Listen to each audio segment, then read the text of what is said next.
Okay, so here we are. Lesson 3, exorcisms also reveal that the kingdom of God is present and overcomes the evil of the kingdom of darkness, that is Satan. Now, like I had already said, the only thing we're going to do this lesson is look at a biblical story in Luke chapter 8. Okay? So, having our Bibles open to page 114 to the story of the healing of the Gerasene demoniac, we read, Then they, that would be Jesus and the apostles or disciples, they sailed to the territory of the Gerasenes. It's this page 114, Luke chapter 8, verse 26, of course. They sailed to the territory of the Gerasenes, which is opposite Galilee. When he came ashore, a man from the town who was possessed by demons met him. For a long time he had not worn clothes. He did not live in a house, but lived among the tombs. Why did he live among the tombs? Because demons love death. You know, we saw in the Gospel of John, Jesus came to establish light and life. And, Satan and demons, they love the darkness. They love death. That's their victory, and that's what they dwell in, since they're cast out from the life of God. And so it is possible that this, and it's likely even today that possessed people will gravitate towards, we'll say, non-Christian cemeteries. Um, that's what we read in the Bible.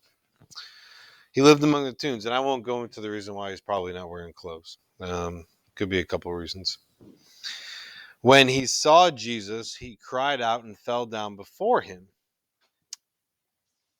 In a loud voice, he shouted, "What have you to do with me, Jesus, Son of the Most High God?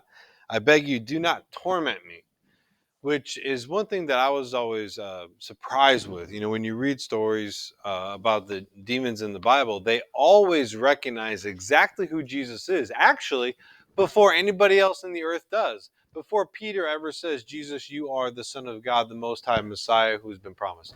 Before that, demons are like, "You are the Son of God." See, demons, angels, they're spiritual beings. They have a higher knowledge than every human being. They see a whole lot more, you know? And so that's my first point, that even demons recognize and know Jesus to be the Son of God, and they profess so. And then they ask this Son of God, "Do not torment us," which is largely what an exorcism is. It is tormenting a devil, one who lives in a kingdom of darkness, with light, you know, and and that is what torments these demons. Okay. For he had ordered the unclean spirit to come out of the man. It had taken hold of him many times, and he used to be bound by it with chains and shackles as a restraint, but he would break his bonds and be driven by the demon into deserted places. So what we learn here is that demons have a supernatural power over material things.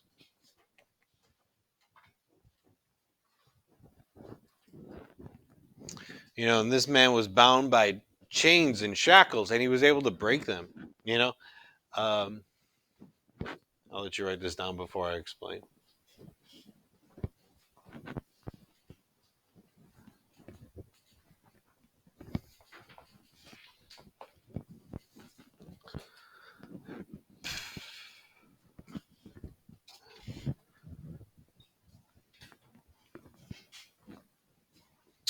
The same way we study Jesus does miracles, he overrides the laws of nature because he's God, right? And God can do that.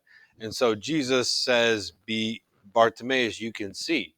Water turned into wine. Jesus is overriding the laws of nature because he's God. He has this spiritual power over material things. Well, demons are fallen angels who have a similar spiritual power granted to them, and they can use that for ill, only ill. They can only use that for bad things. And so what you see is a very small person, perhaps, probably not even well nourished or strong, but able to break chains. Just so this stuff is described in the Bible and experienced in exorcisms today. Okay.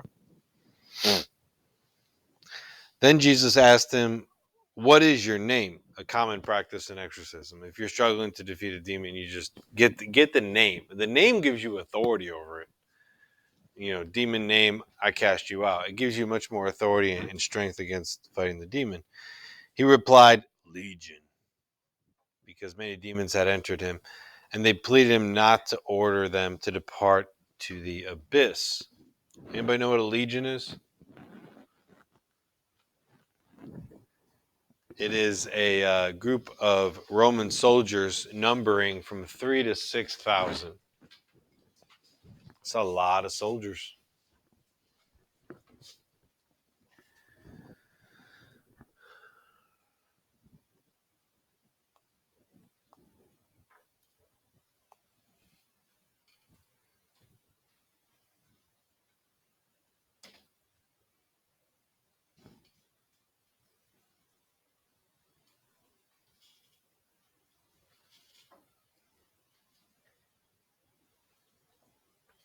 And this is the case with exorcisms. A lot of people think there's just one demon in a person that they cast out. It's not usually the case, actually. It's usually numerous. They all congregate together.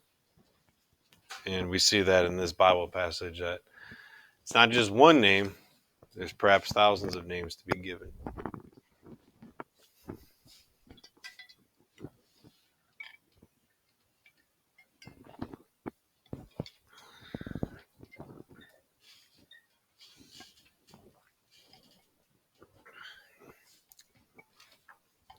Yes.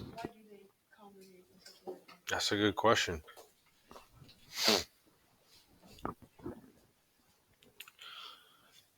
I can only speculate. So the question is, why do demons come in clusters, in groups, maybe even into the thousands? Um, because I think they're usually so hungry for souls that when they get an open door, they're gonna fly there. When they get an opportunity, that's my only guess. But don't know exactly. Hmm.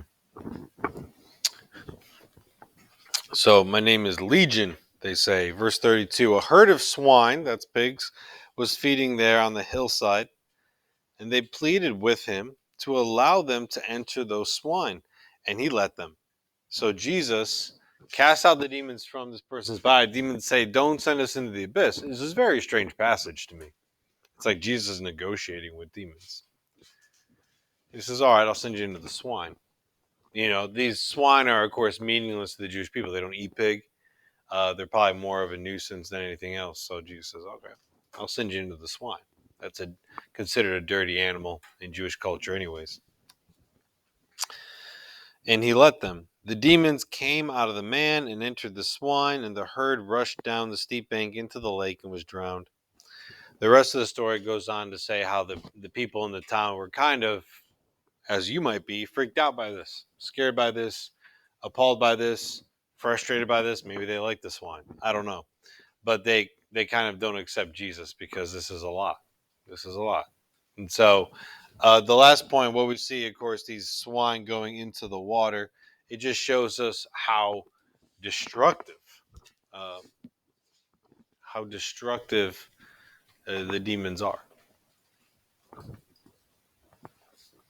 how they can only do what is wrong, evil, bad, etc.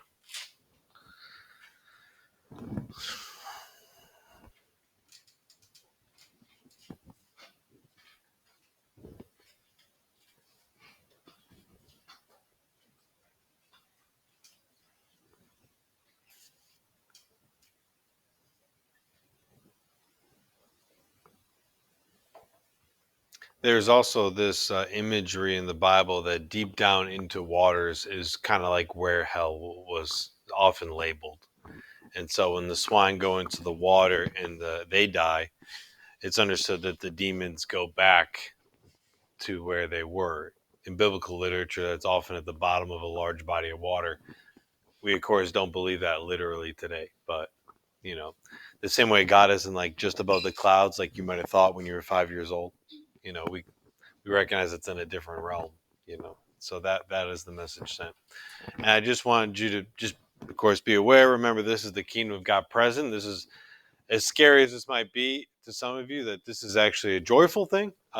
Jesus's peace and presence is back. Actually, it's really cool because we have the time. I will just skip to verse 38. The man from whom the demons came out begged to remain with him, that's Jesus. But Jesus sent him away, saying, Return home and recount what God has done for you. The man went off and proclaimed throughout the whole town what Jesus had done for him. And this guy becomes like an apostle for Jesus. Not a close apostle, but he's like, I'm ready to serve you. I'm ready to follow you. And Jesus is like, go tell people, that the kingdom is here, that peace reigns, that there's no evil spirit that has any power over anybody anymore as long as they turn to Jesus. So it's a beautiful story of healing. Any questions?